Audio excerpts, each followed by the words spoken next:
Hello guys, good morning to all. In the last class, we have studied about the electric charge and the types of electric charge. Today's topic is quantization of charge. So I just explained this topic quantization of charge with an example. Before that example, I just want to introduce you about the electron. So electron is represented by small e. The electrons consist of a negative charge and the magnitude of the charge consist by an electron is 1.6 into 10 raised to power minus 19 coulomb. That means each electron is having 1.6 into 10 raised to power minus 19 coulomb charge. Now we take one body. This body is having 3 electrons. For example, a body you are having and in that body 3 electrons are present. Now I am going to ask what is the total charge Q present in that body. So how will you calculate the total charge present in that body? What you can do, you just take small q and number of electrons present in that body is 1, 2, 3. So 3 and multiply the magnitude with charge present in each electron is 1.6 into 10 raised to power minus 19. So 3 multiplied by 1.6 into 10 raised to power minus 19. So Q is equals to 4.8 into 10 raised to power minus 19 coulomb. So it is the total amount of charge present in this body. So we have calculated here with the help of quantization of charge. Now let me explain the statement of quantization of charge, and the statement is total charge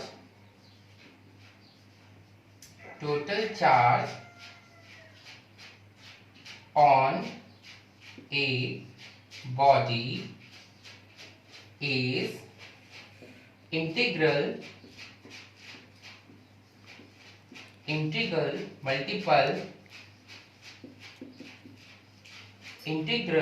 multiple of basic unit of charge.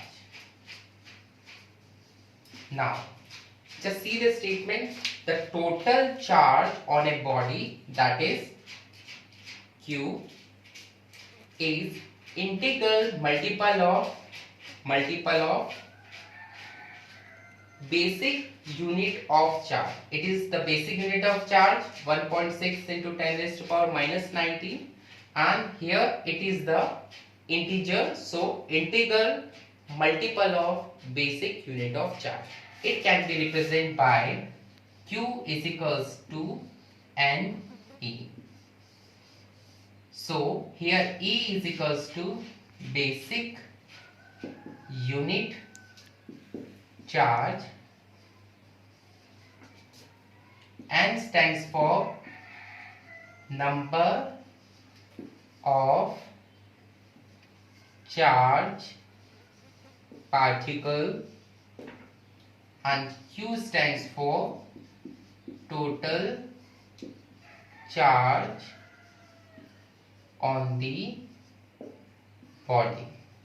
So you can calculate the total charge on the body with the help of number of charge particles present in the body multiplied by basic unit of charge, and here it is the numerical example of this quantization of charge. Now after this quantization of charge, we will start our next topic, that is conservation of charge.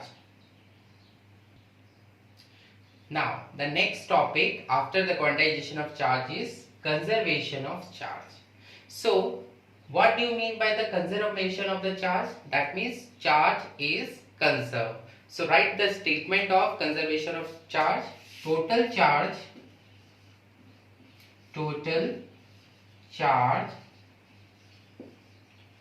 on isolated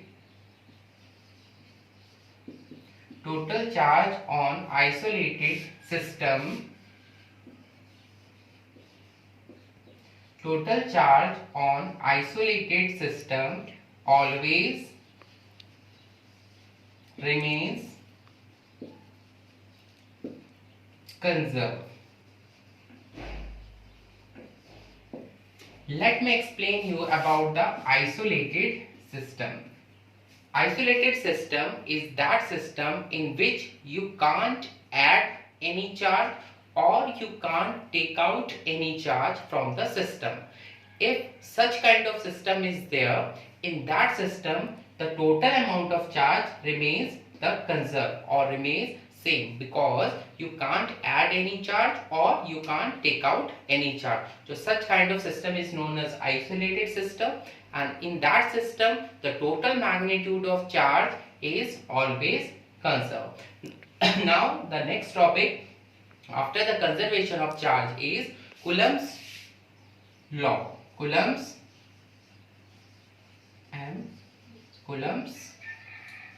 law. Coulomb is the first scientist who introduced about the force between two charged particles.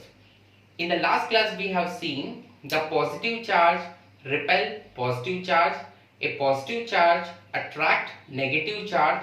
So in both the cases force is applied between the two charged particles. That force can be attractive or repulsive, depend on the direction and magnitude of the charge.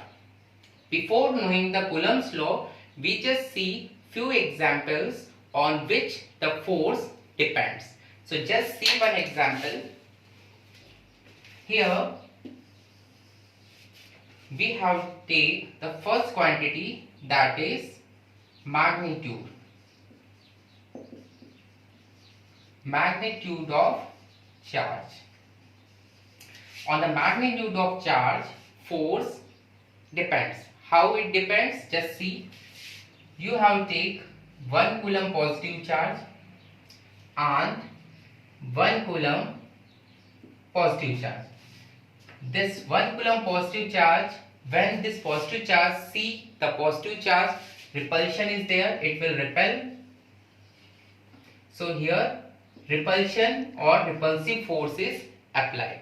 Again, when the 2 coulomb positive charge, see 2 coulomb positive charge, here it is also the case of repulsion.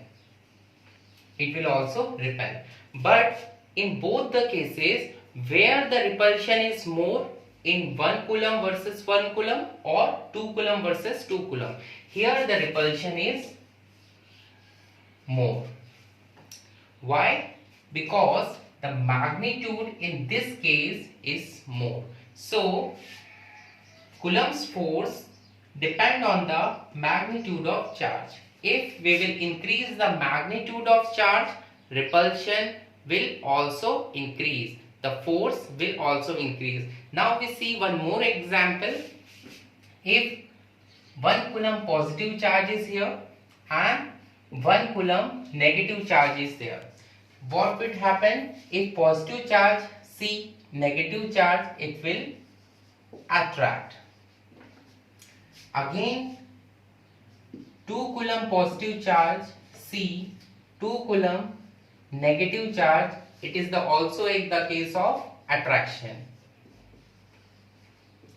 But in both the cases where the attraction is more, as you all know, the attraction is more in this case.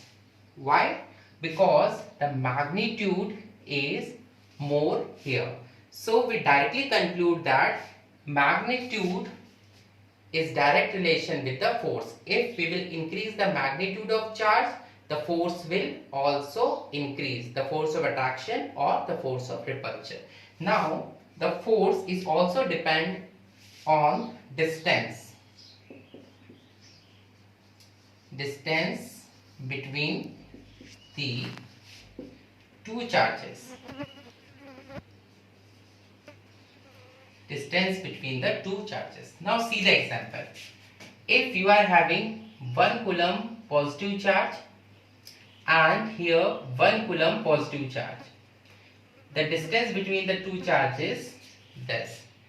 So when positive charge C, positive charge here, repulsion, it will repel. Again 1 coulomb positive charge is here and 1 coulomb positive charge is here. Again it is the case of repulsion, or it will repel, but the distance between the charge is this. Now I am going to ask, in both the cases, where the repulsion is more, in this case or in this case. In this case the repulsion is more here. Here the force is more, the repulsive force is more. Why? Because the distance between the charge is less. Here the distance between the charge is more, so repulsion is less. Now if you will take one positive charge and one negative charge, here it is the case of attraction. Again 1 positive coulomb and here 1 negative coulomb. The distance is this, here the distance is this. Here also the case of attraction. Where the attraction is more, in this case or in this case? Generally we see the attraction is more in this case. Why so? Because the distance between the two charges is less, so the force of attraction is more. So what we conclude, that magnitude of charge is directly proportional to force and distance between the charge is inversely proportional to force. Now in the next topic we will derive the Coulomb's law of force. So Coulomb's law can be derived on these two quantities, magnitude of charge and distance between the charge. So in the next video we will derive our Coulomb's law, or the expression of Coulomb's law. Thank you for the day. Be safe at home. Goodbye.